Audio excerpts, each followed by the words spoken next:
I want to base what I have to say in this talk on some words that the Apostle Paul writes in 1 Thessalonians chapter 2, and I'm going to read the first 8 verses. For you yourselves know, brothers, that our coming to you was not in vain.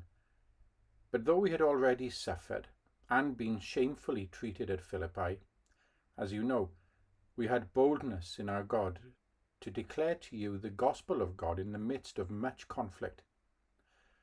For our appeal does not spring from error or impurity or any attempt to deceive, but just as we have been approved by God to be entrusted with the gospel, so we speak, not to please man, but to please God, who tests our hearts. For we never came with words of flattery, as you know, nor with a pretext for greed. God is witness. Nor did we seek glory from people, whether from you or from others, though we could have made demands as apostles of Christ. But we were gentle among you, like a nursing mother taking care of her own children. So being affectionately desirous of you, we were ready to share with you not only the gospel of God, but also our own selves, because you had become very dear to us. The first people ever to bring the Christian message to Europe were 2 missionaries, Paul and Silas. And the first Europeans ever to hear that message were the people of the Greek city of Philippi. But things didn't really go to plan.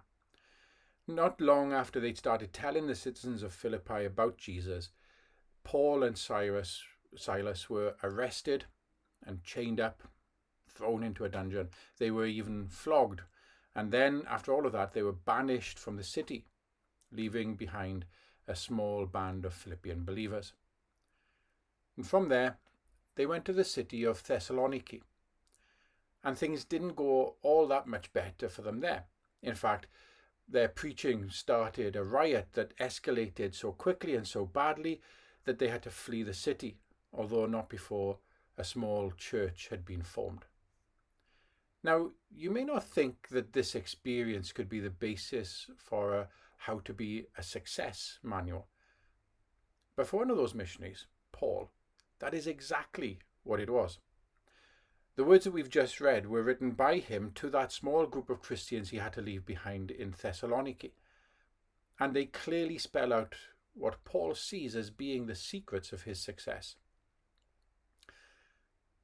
I guess success is massively important in our culture.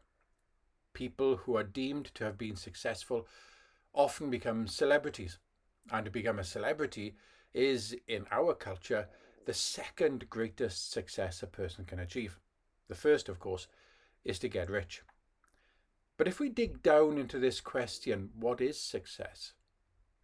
What we find is that success is defined by those in power. It's their version of success that's pushed in the media, and it's a version of success that, unsurprisingly, privileges them. Success becomes whatever it is that they think they've achieved. The rest of their life might be in complete freefall, but they are successful and the rest of us aren't because they're rich, or they're on TV, or they're in government. And so a whole industry has flourished that publishes books on how to be a success. How to be successful at work, how to be successful at home, how to be successful on social media, etc., etc. Well, if you like, these verses that we've just read are a small but hugely important contribution to this body of literature.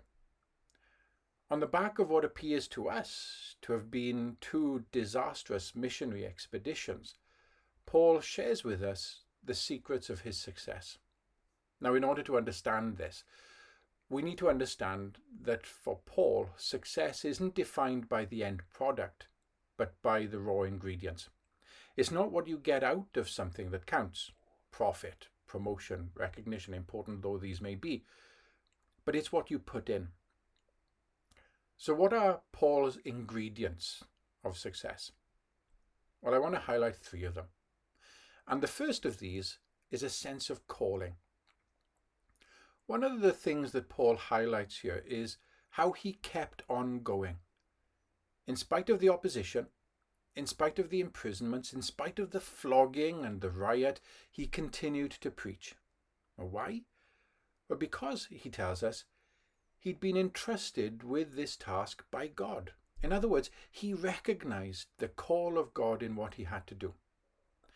Now, you may think that what Paul writes here only applies to any work like his, preaching the message about Jesus, but you'd be wrong. You see, if you belong to Jesus, then whatever you're doing is the work of the kingdom of God. At work, at home, online, out with your friends, every activity falls under the umbrella of the work of God's kingdom. We're always focused on making this world a better place and preparing it for Christ's return. That is the work of God's kingdom, and is a work that's carried out in every aspect of our lives. And for that reason, every single occupation, every single pastime is a sacred calling. The preacher is no more called by God than is the teacher, the shop assistant, the receptionist, or the nurse. And so what Paul has to say here about how to be successful applies to each and every one of us. And it's an encouragement to recognize God's call in what we do, to search out the way that God is working and to bring his kingdom in the context of our activities. This then becomes our reason for doing what we do. It needs to be acknowledged, however, that some jobs are by their very nature dehumanizing, in the way that they reduce us by their mindless, repetitive tasks.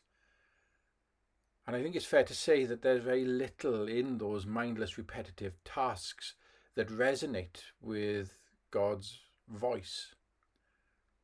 But even here, even in jobs like these, we can see potential for God's kingdom to come. In the relationships that we have with our colleagues, for example, or in the relationship between the workforce and the employer that's mediated by the union. This is what success looks like. Whatever we're doing, seeking God's kingdom, recognizing God's calling to seek his kingdom in all things. Now, the second ingredient for success that Paul mentions is integrity. Paul saw it as vitally important to his mission that he deliver his message with integrity.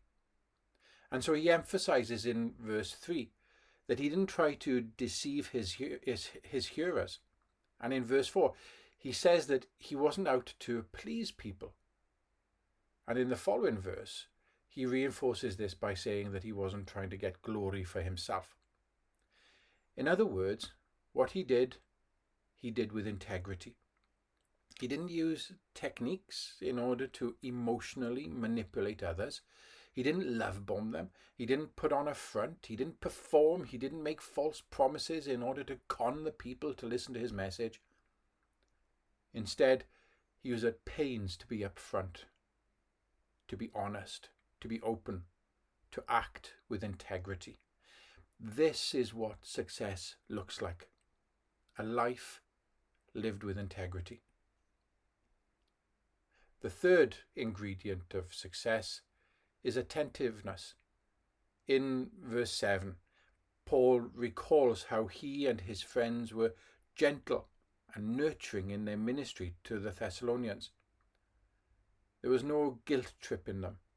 There was no spiritual abuse, which is to say that he never used religion or his authority as an apostle as a way of controlling the church. You see, in working for the kingdom of God, he was emulating his king.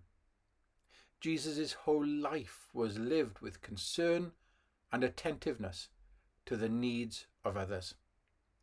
This defined him. As he said, "Come to me, all who labour and are heavy laden, and I will give you rest. Take my yoke upon you and learn from me, for I am gentle and lowly in heart, and you will find rest for your souls." Any life that pours attentiveness into its relationships is one that overflows with success.